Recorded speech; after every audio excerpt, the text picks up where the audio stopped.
Shalom, family. This is Brother Matthias coming with another message of daily edification brought to you through the spirit and power of Yahweh Bashem Yahweh Shai.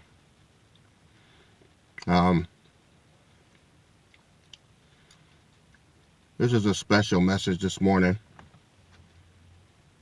for one of our family members. Young brother. He wrote something to me, and I feel his pain, and that I told him I would address it today. And I'm a man of my word, so this goes out to you, Brother Memphis. I'm going to read what he wrote, and y'all just bear with me, because he might not be the only one dealing with this. So if you're dealing with death right now, this goes out to you as well. All right. And he writes, "Hey, Matthias, been watching you for 2 years now. My brother just died, and I was wondering if you can do a lesson on how to get through it. My soul is tired." Well, first of all, I just want to give all praises to Yahweh Bashem Yahweh Shai.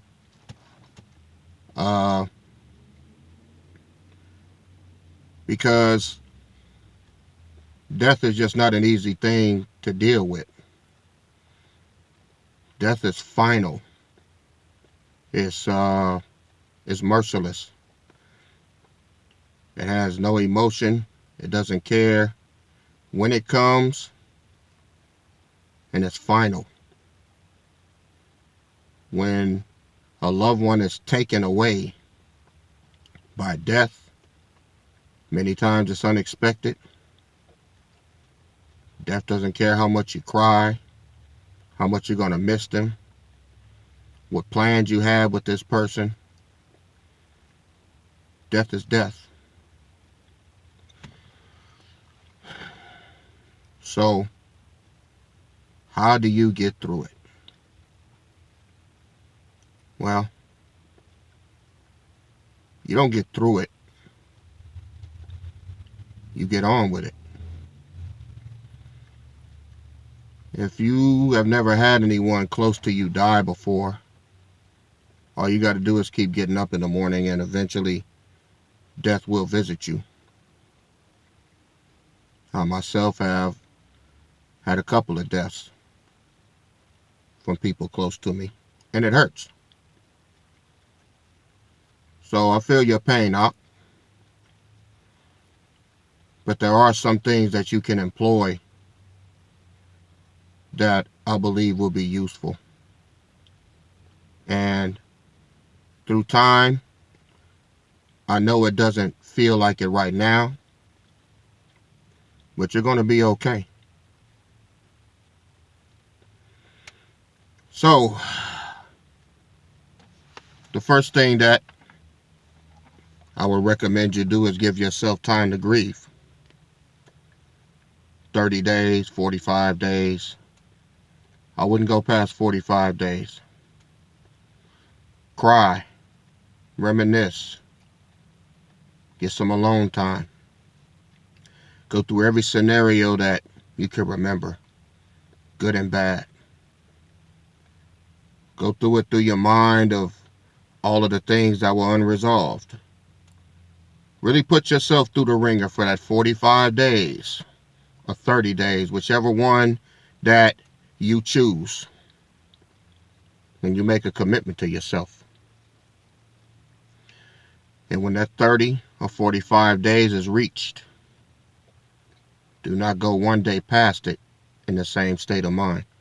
Because every day you move past that, you begin to die with the person who's already left. At the end of 30 days or 45 days, whichever one you choose, now you got to begin to unpack all of the bad things that you can remember. If there were bad things, arguments, situations that were unresolved,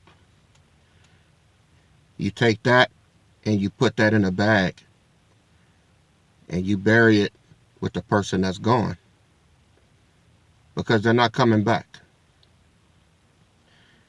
And all of the good things that you can remember, all of the laughing, hanging out, good conversations, times you shared, that's what you take with you. And then you move on. You have to continue through life, because the person that's gone is not coming back. Their time here is finished. And it was co-signed and sanctioned by the Most High, because He's the giver and taker of life. So because you're still here, especially knowing this truth, and especially being a son of Yahweh Bashem Yahweh Shai, there's still work for you to do. So I want to give you a couple of passages, all right, that I pray will be useful to you. Let's go to Mark chapter 6, starting at verse 24. This is the death of John the Baptist. This is Yahweh Shai's cousin, all right, born 6 months apart. He was actually born 6 months before Yahweh Shai. And this passage is going to deal with John the Baptist being beheaded, all right. Why don't we kick it up to verse 21, Mark chapter 6. And it reads, "And when a convenient day was come, that Herod on his birthday made a supper to his lords, high captains, and chief estates of Galilee. And when the daughter of the said Herodias came in, and danced, and pleased Herod and them that sat with him, the king said unto the damsel, Ask of me whatsoever thou wilt, and I will give it to thee. And he sware unto her, Whatsoever thou shalt ask of me, I will give it to thee, unto the half of my kingdom." He promised her whatever she asked for, up to half of his kingdom, would be hers. Verse 24, "And she went forth and said unto her mother, What shall I ask? And she said, The head of John the Baptist." Now these were Edomites, all right? So this is their chief way of executing people, is to cut their heads off. Verse 25, "And she came in straightway with haste unto the king, and asked, saying, I will that thou give me by and by in a charger the head of John the Baptist. And the king was exceeding sorry, yet for his oath's sake, and for their sakes which sat with him, he would not reject her. And immediately the king sent an executioner, and commanded his head to be brought, and he went and beheaded him in the prison, and brought his head in a charger, and gave it to the damsel, and the damsel gave it to her mother. And when his disciples had heard of it, they came and took up his corpse, and laid it in a tomb. And the apostles gathered themselves together unto Yahweh Shai, and told him all things, both what they had done and what they had taught. Verse 31, "And he said unto them, Come ye yourselves apart into a desert place, and rest a while. For there were many coming and going, and they had no leisure so much as to eat. And they departed into a desert place by ship privately. And the people saw them departing, and many knew him, and ran afoot thither out of all the cities, and outwent them, and came together unto him. And Yahushua, when he came out, saw much people, and was moved with compassion toward them, because they were as sheep not having a shepherd. And he began to teach them many things. It's important to understand that John the Baptist was a man that they all looked up to, and his death was hard for them. I don't know anything about your brother Memphis. I don't. But you do. And by you being a man of the Lord, you know, you don't want your brother's death to be a power drain for you. Matter of fact, you want to use it as fuel to move ahead and proceed. Yahushua, although he was grieved, he moved ahead and he taught people many things. And you being a man of the Lord, it's your job to move ahead. But how do you do that when you're grieving? Well, you have to trust the Most High Yahweh and Yahushua on their judgment. Deal with the pain of knowing that he's not coming back in this life. But deal with the reality of knowing that he's at peace. And how do I know that? Well, we get peace through the comfort of the scriptures.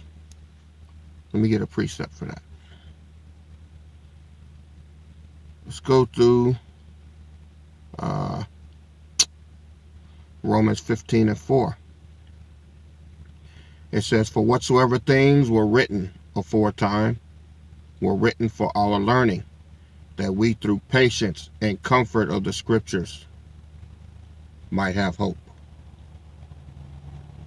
This is what the scriptures are for, Akim, for our comfort. They're for us to gather strength from spiritually so that we can move. Because death is a part of life. And death is final for this life, but death is not final on an eternal scale. They're not gone, they're gone from here. It's important that you understand that. All right? Now, I would like us to move to phase 2 of this lesson. We're going to go to the Old Testament book of Job, starting at verse 11.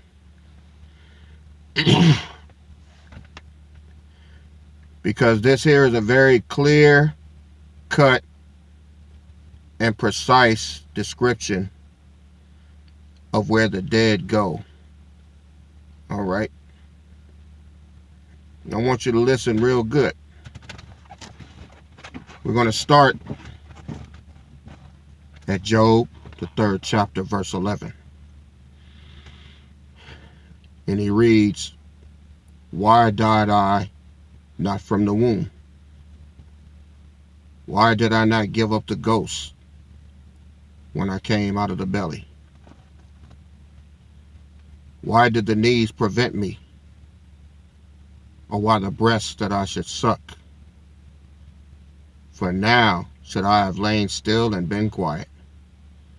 I should have slept. Then had I been at rest.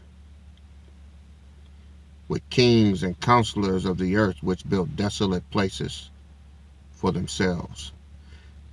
Job is saying that he wished he was never born. Why did he have to come here? Verse 15. Oh, with princes that had gold, who filled their houses with silver. Or, as an hidden, untimely birth I had not seen, as infants which never saw light. Infants that never saw light are unborn babies. Because before you come down here, you're a spirit and a soul that's sent down from the heavenly realm to inhabit a body through a father into the womb of your mother, and then you're pushed out from between the knees into this wicked world. Job is saying, why did I have to come here? Look at where he was before he came. We can pick that up in verse 17. He says, there the wicked cease from troubling, and there the weary be at rest. That's where your brother is, He ceased from troubling. He's weary. He's at rest. Verse 18. There the prisoners rest together. They hear not the voice of the oppressor. Your brother doesn't have to worry about any vaccinations. He doesn't have to worry about the tribulation coming up. He doesn't have to worry about anything of that sort. The Most High is taking him out of here. He's at rest. His spirit and his soul have been translated into the eternal realm, and he's up there with the Father. Here's the proof. Job 3:19. The small and great are there, and the servant is free from his master. Verse 20. Wherefore is light given to him that is in misery, and life unto the bitter in soul, which long for death, but it cometh not, and dig for it more than for hid treasures, which rejoice exceedingly and are glad when they can find a grave. Your brothers found a grave, Memphis, and he's at peace. And now that you know where he is, what are you going to do? First of all, you're a man of the Lord. And although you're in pain and you're going to miss your brother, you got us. You got Yahweh. You got Yahweh Shai, which is where your brother is right now according to the scriptures. So, if you got to cry, cry. If you got to grieve, grieve. Give yourself an appointed time. But when that time is up, it's time to pack up and move on. And take the good parts of your brother with you. Ride around. Go to some of the places you used to go to. Reminisce if you must. But don't reminisce and grieve in a way that brings sorrow. Reminisce and remember the pleasure you had while he was here. And that's how you keep him alive in your heart.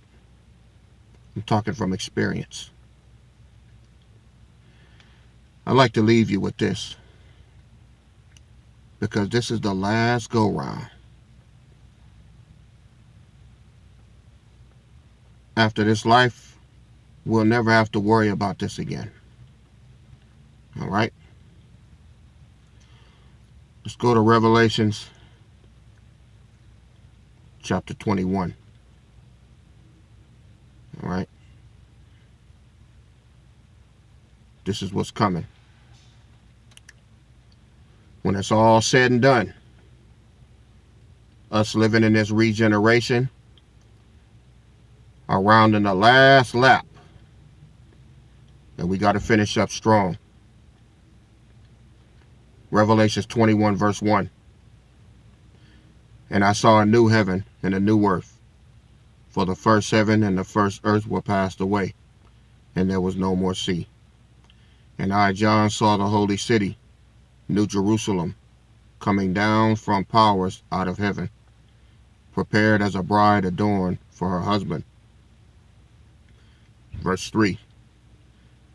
And I heard a great voice out of heaven saying, Behold, the tabernacle of power is with men, and he will dwell with them, and they shall be his people, and power himself shall be with them. and be their power. Verse 4, here's the point. And power shall wipe away all tears from their eyes, and there shall be no more death, neither sorrow, nor crying. Neither shall there be any more pain, for the former things are passed away.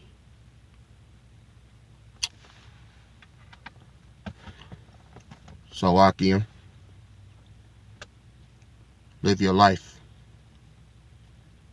Live your life for Yahweh and Yahweh Shai. Honor your brother. Live a life with purpose. Live a life that you know would make him proud. And you take him with you. That's how you get through it. I love you, Ak. You're going to be okay. This is Brother Matt, giving all praises to Yahweh B'Shem HaMashiach Yahweh Shai. Prepare for the next lesson on the way. I'm out. Shalom.